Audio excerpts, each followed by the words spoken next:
Gold buyers, మీ కష్టాల్లో నమ్మకమైన మీ ఆత్మీయ నేస్తం.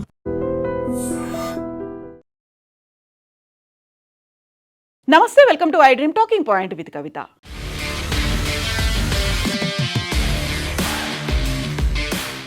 అంతర్జాతీయంగా ఇప్పుడు విచిత్రమైనటువంటి ఆసక్తికర కీలకమైనటువంటి పరిణామం కనిపిస్తోంది. అది పాకిస్తాన్కి సంబంధించినటువంటి వార్త. ఇరాన్ అమెరికా మధ్యవర్తిత్వం వహిస్తున్నటువంటి పాకిస్తాన్కు ఇప్పుడు సరికొత్త చిక్కులు అనేవి వచ్చాయి. అమెరికా అధ్యక్షుడు డొనాల్డ్ ట్రంప్ ప్రతిపాదించినటువంటి అబ్రహాం అకార్డ్లో చేరాలని అమెరికా నుంచి ఒత్తిడి ఒకవైపు పాకిస్తాన్కు పెరుగుతూ ఉంటే, ఇంకొక వైపు అక్కడ ఉన్నటువంటి టెర్రరిస్టులు పాకిస్తాన్కి డెడ్ లైన్ కూడా పెడుతున్నారు. ఇజ్రాయెల్తో దౌత్య సంబంధాలను మెరుగుపరుచుకోవాలని అమెరికా చేస్తున్నటువంటి డిమాండ్తో పాక్ ప్రభుత్వం ఇప్పుడు ముందు నుయ్యి వెనక గొయ్యి అనేటువంటి పరిస్థితి ఏర్పడింది. అమెరికా ఇరాన్ మధ్య ఉద్రిక్తతలు తగ్గించేందుకు పాకిస్తాన్ జరుపుతున్నటువంటి సంధి ప్రయత్నాలు ప్రస్తుతం అంతర్జాతీయ రాజకీయాల్లో అత్యంత ఆసక్తికరంగా మారాయి. ఇరాన్ అమెరికా మధ్య శాంతి చర్చల కోసం పాకిస్తాన్ ఆర్మీ చీఫ్ ఆసిఫ్ మునీర్ మధ్యవర్తిత్వం వహిస్తున్నారు. అయితే ఈ చర్చల వెనుక అమెరికా ప్రయోజనాలు, ఒకవేళ అదే కనుక నిజంగా జరిగితే పాకిస్తాన్ పరోక్షంగా ఇజ్రాయెల్కు మద్దతు ఇవ్వాలి. ఒకవేళ ఇజ్రాయెల్కు మద్దతు ఇస్తోంది అంటే తీవ్రమైనటువంటి పరిణామాలు ఉంటాయి అని లష్కరే తోయిబాకు చెందినటువంటి కీలక ఉగ్రవాది సైఫుల్లా కసూరి తీవ్రమైనటువంటి హెచ్చరికలు పాకిస్తాన్కు జారీ చేశారు. మిడిల్ ఈస్ట్లో జరుగుతున్నటువంటి భౌగోళిక రాజకీయ సమీకరణల వేళ లష్కరే తోయిబా డిప్యూటీ చీఫ్ సైఫుల్లా కసూరి తీవ్రమైనటువంటి స్టేట్మెంట్స్ ఇస్తున్నారు. ఇజ్రాయెల్ను ఎట్టి పరిస్థితుల్లో కూడా ఒక దేశంగా గుర్తించొద్దని, ఒకవేళ ముస్లిం దేశాలు అందులోనూ పాకిస్తాన్ కనుక ఇజ్రాయెల్ను ఒక దేశంగా గుర్తిస్తే పాకిస్తాన్ పూర్తిగా నాశనం అవుతుంది అంటూ పాకిస్తాన్ని సైఫుల్లా హెచ్చరించారు. ఇటీవల జరిగినటువంటి పాక్ సౌదీ రక్షణ ఒప్పందాన్ని సైతం ఇజ్రాయెల్ వ్యతిరేక సైనిక వ్యూహంగా వక్రీకరిస్తున్నారు సైఫుల్లా. స్థానిక జిహాదీలను రెచ్చగొట్టే ప్రయత్నం చేస్తున్నాడు. ముఖ్యంగా అమెరికా అధ్యక్షుడు Donald Trump Abraham Accords frame వర్క్లో చేరాలంటూ పాక్ను ఆహ్వానించిన నేపథ్యంలోనే సైఫుల్లా ఇలాంటి వ్యాఖ్యలు చేస్తున్నారు. అసలు సైఫుల్లా ఎవరు? సైఫుల్లా పహల్గామ్లో జరిగినటువంటి అటాక్లో ప్రధానమైనటువంటి సూత్రధారి. సైఫుల్లా కసూరి ఐక్యరాజ్యసమితి నిషేధించినటువంటి లష్కరే తోయిబా అధినేత హఫీజ్ సయీద్కు అత్యంత ఆప్తుడైనటువంటి వాడు. లష్కరే తోయిబా డిప్యూటీ చీఫ్, పహల్గామ్ దాడి సూత్రధారి సైఫుల్లా కసూరి నేరుగా వార్నింగ్ ఇస్తున్నాడు.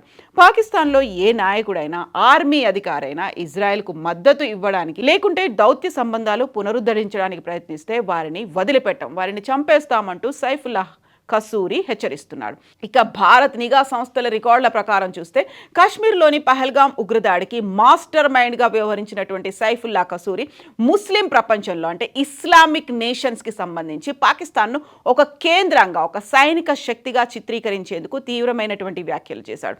ముఖ్యంగా సోషల్ మీడియా వేదికగా ఆయన మాట్లాడారు. పాలకులైనా రాజులైనా సరే ఇజ్రాయెల్ను యూదుల దేశంగా ఎవరు అంగీకరించినా వారు సర్వనాశనమైపోతారు. ముస్లిం ప్రపంచం ఎట్టి పరిస్థితుల్లోనూ ఇజ్రాయెల్ను దేశంగా గుర్తించబోదు, మేము అంగీకరించము అంటూ ఇజ్రాయెల్ వ్యతిరేక నినాదాలతో రెచ్చగొట్టేటువంటి వ్యాఖ్యలను ఆయన సోషల్ మీడియా వేదికగా చేశారు. మిడిల్ ఈస్ట్లో జరుగుతున్నటువంటి ఈ రాజకీయ సమీకరణాల నేపథ్యంలో ఇజ్రాయెల్తో సంబంధాల పునరుద్ధరణ గురించి ఆలోచిస్తున్న ముస్లిం దేశాలను లక్ష్యంగా చేసుకుని నిషేధిత ఉగ్రవాద సంస్థ లష్కరే తోయిబా డిప్యూటీ చీఫ్ సైఫుల్లా చేస్తున్నటువంటి తీవ్రమైనటువంటి హెచ్చరికలు ఇవి.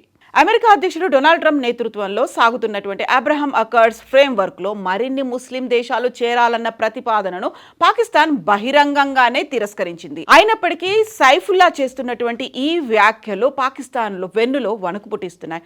పాకిస్తాన్ చెప్పినట్టుగా స్వతంత్ర పాలస్తీనా రాజ్యం ఏర్పడిన తర్వాతే ఇజ్రాయెల్ను గుర్తిస్తామని పాక్ రక్షణ శాఖ మంత్రి ఖవాజా ఆసిఫ్ గతంలోనే పునరుద్ఘాటించారు. అయితే ఇలాంటి దౌత్యపరమైనటువంటి పరిణామాలను లష్కరే తోయిబా వంటి సంస్థలు తమ సొంత లాభం కోసం వాడుకుంటున్నాయని, అంతర్జాతీయంగా ఇస్లామిక్ దేశాలకు రక్షకులుగా చెప్పుకునేందుకు ప్రయత్నిస్తున్నాయని భద్రతా నిపుణులైతే హెచ్చరిస్తున్నారు. ఇక పాక్ సౌదీ రక్షణ ఒప్పందం మీద కూడా సైఫుల్లా తీవ్రమైనటువంటి వ్యాఖ్యలు చేశారు. కసూరి తన ప్రసంగంలో 2025లో పాకిస్తాన్ సౌదీ మధ్య కుదిరినటువంటి రక్షణ ఒప్పందం గురించి మాట్లాడారు. ఈ ఒప్పందం ద్వారా పాకిస్తాన్ ఇజ్రాయెల్పై దాడులు చేసేందుకు మార్గం సుగమమైంది అని చెప్పారు. గతంలో పాకిస్తాన్ నుంచి ఇజ్రాయెల్ 4 4,000 కిలోమీటర్ల దూరంలో ఉండేది. కానీ నేడు శత్రువులను తుది ముట్టించడానికి సాంకేతిక వనరులు ఉన్నటువంటి పాకిస్తాన్ సౌదీ అరేబియా సాయం వల్ల ఇజ్రాయెల్కు కేవలం 400 కిలోమీటర్ల దూరంలోనే సైనికులను మోహరించింది అంటూ కసూరి అవాస్తవాలను ప్రచారం చేస్తున్నాడు అనేటువంటి మాట వినిపిస్తోంది. ఈ క్రమంలోనే సౌదీ అరేబియాను ఇస్లామిక్ ప్రపంచానికి ఒక ఆధ్యాత్మిక నాయకుడిగా, పాకిస్తాన్ను రక్షణ రంగ నాయకుడిగా అభివర్ణిస్తున్నారు. ఈ ప్రసంగాన్ని నిరంతరం పర్యవేక్షిస్తున్నటువంటి భారత్ నిఘా వర్గాలు కసూరి వ్యాఖ్యలను తీవ్రంగా ఖండించాయి. జిహాదీ సిద్ధాంతాన్ని మిడిల్ ఈస్ట్ భౌగోళిక రాజకీయాలకు ముడిపెడుతూ ఆయన యువతను రెచ్చగొడుతున్నారు అంటూ మన అధికారులు అయితే దాన్ని ఖండిస్తున్నారు. దీంతో పాటుగా సౌదీ భద్రతా ఒప్పందానికి ఇజ్రాయెల్కు ఎలాంటి సంబంధం లేదు అనేది భద్రతా అధికారులు చెప్తున్నటువంటి మాట. ఇది కేవలం ప్రాంతీయ భద్రతా సహకారం కోసం ఉద్దేశించిందే తప్ప ఇజ్రాయెల్ను లక్ష్యంగా చేసుకుని 400 కిలోమీటర్ల దూరంలో ఎలాంటి సైనిక మోహరింపులు జరగలేదని ఉన్నత స్థాయి వర్గాలు స్పష్టం చేస్తున్నాయి. మిడిల్ ఈస్ట్లో శాంతి స్థాపన పేరుతో ఇజ్రాయెల్తో ముస్లిం దేశాలు సంబంధాలు ఏర్పరచుకునేలా అమెరికా అబ్రహం ఒప్పందాన్ని అంటే అబ్రహం అకార్డ్ని ముందుకు తీసుకొచ్చింది. ఇప్పటికే కొన్ని అరబ్ దేశాలు దీనికి అంగీకరించాయి. ఇప్పుడు పాకిస్తాన్ని కూడా అందులో ఇన్వాల్వ్ అవ్వాలి అంటూ అమెరికా చెప్తోంది. ఒకవైపు ఆర్థిక సంక్షోభంలో ఉన్నటువంటి పాకిస్తాన్కు అమెరికా సహాయం కావాలి. మరోవైపు ఇజ్రాయెల్ని కనుక గుర్తిస్తే దేశీయంగా తీవ్రమైనటువంటి పరిణామాలు తలెత్తబోతున్నాయి. అది కూడా ఇప్పుడు సైఫుల్లా చేసినటువంటి వ్యాఖ్యల నేపథ్యంలో మధ్యలో ఇరుక్కున్నటువంటి పరిస్థితి ఏర్పడింది. పాకిస్తాన్ ప్రస్తుతం అత్యంత సంక్లిష్టమైనటువంటి పరిస్థితుల్లో ఉంది. అమెరికాతో సంబంధాలను అయితే తెగతెంపులు చేసుకోలేదు, అలాగని ఇజ్రాయెల్ను ఆమోదించలేదు. అంతర్జాతీయంగా ఇప్పుడు చిక్కుల్లో ఇరుక్కోబోతోంది.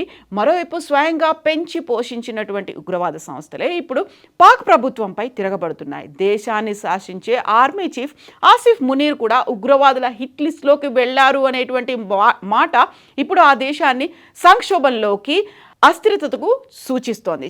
ఇక ఇరాన్ అమెరికా మధ్య రాయబారం నడపాలని ఆశించినటువంటి పాకిస్తాన్ సొంత దేశంలో తీవ్రవాద శక్తుల భయంతో ఏ నిర్ణయం తీసుకోలేక ఉక్కిరి బిక్కిరి అవుతోంది. అందువల్లే ముందు నుయ్యి వెనక గొయ్యి లాంటి పరిస్థితి అయితే ఏర్పడింది. అమెరికా మాట వినబోతోందా, లేకపోతే తాను పెంచి పోషించినటువంటి ఉగ్రవాదుల మాట వినబోతోందా? ఇజ్రాయెల్ని ఒక దేశంగా అంగీకరించాలి అనేటువంటి మాట అమెరికా చెప్తోంది. అమెరికా ఒత్తిళ్లకు తలొగ్గి ఇజ్రాయెల్ని కనుక ఒక దేశంగా పాకిస్తాన్ గుర్తిస్తే అంతం చేస్తాం, సర్వనాశనం అయిపోతోంది అని సైఫుల్లా హెచ్చరిస్తున్నారు. ఏం జరగబోతోంది? పాకిస్తాన్ ఎలాంటి నిర్ణయం తీసుకుంటుంది? మీరేమనుకుంటున్నారో కమెంట్స్ రూపంలో తెలియజేయండి.